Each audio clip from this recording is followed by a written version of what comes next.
गाड़ियों में जान डालने वाले पेट्रोल का अस्तित्व भारत में खत्म हो जाएगा क्या? अब गाड़ियां पेट्रोल इथेनॉल के मिश्रण से सड़कों पर भागेंगी क्या? देश भर के पेट्रोल पंप पर अब सिर्फ E20 फॉर्मूले वाला पेट्रोल मिलेगा।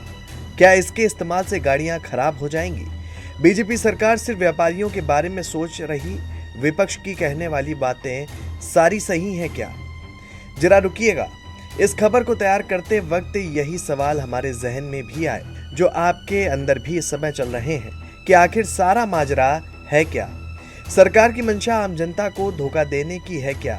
तो चलिए आपको हम समझाते हैं कि इसके इस्तेमाल से हमें नुकसान होने वाला है या सीधा ऐसा फायदा होगा जो शायद अभी आप देख नहीं पा रहे हैं। चलिए आपको सब कुछ विस्तार से समझाते हैं। दरअसल भारत सरकार ने EBP कार्यक्रम के तहत पेट्रोल में 20% इथेनॉल मिलाने का लक्ष्य 2030 तक रखा था, लेकिन इसे 2025 में ही पूरा कर लिया गया। अब लगभग सभी पेट्रोल पंपों पर E20 ही उपलब्ध है। सरकार और ऑटो इंडस्ट्री कहती है कि E20 सुरक्षित है, माइलेज का नुकसान बहुत कम है और नई गाड़ियों में कोई समस्या नहीं। लेकिन फिर क्यों इसको लेकर सोशल मीडिया पर बवाल छिड़ा हुआ है? दरअसल भारत में ये बहुत आम है कि कोई भी चीज मार्केट में आती हो तो उस पर राय पहले बना ली जाती है, लेकिन कुछ जगहों पर ऐसी दिक्कतें देखने को मिली। गाड़ियों से माइलेज इसकी वजह से कम होने लगा, कई गाड़ियां खराब हो रही हैं।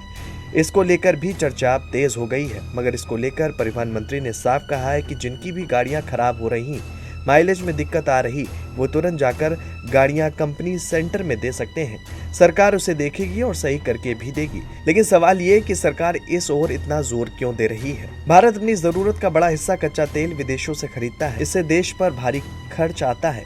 सरकार का मानना है कि पेट्रोल में ज्यादा इथेनॉल मिलाने से तेल आयात कम होगा, विदेशी मुद्रा की बचत होगी और प्रदूषण भी घटेगा।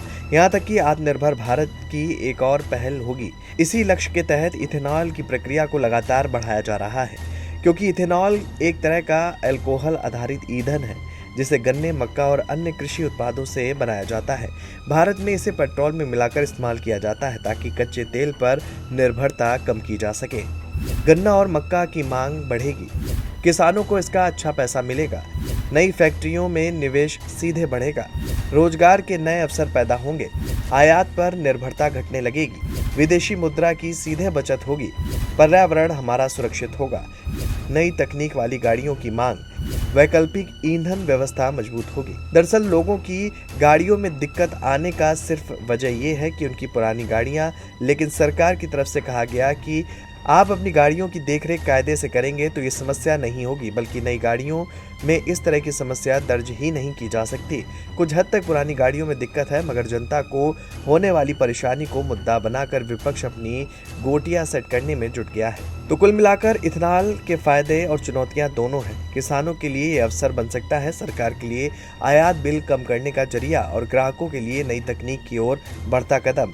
लेकिन इसकी सफलता इस बात पर निर्भर करेगी कि वाहन तकनीकी, ईंधन गुणवत्ता और नीति के बीच संतुलन कितना बेहतर बनाया जाता है।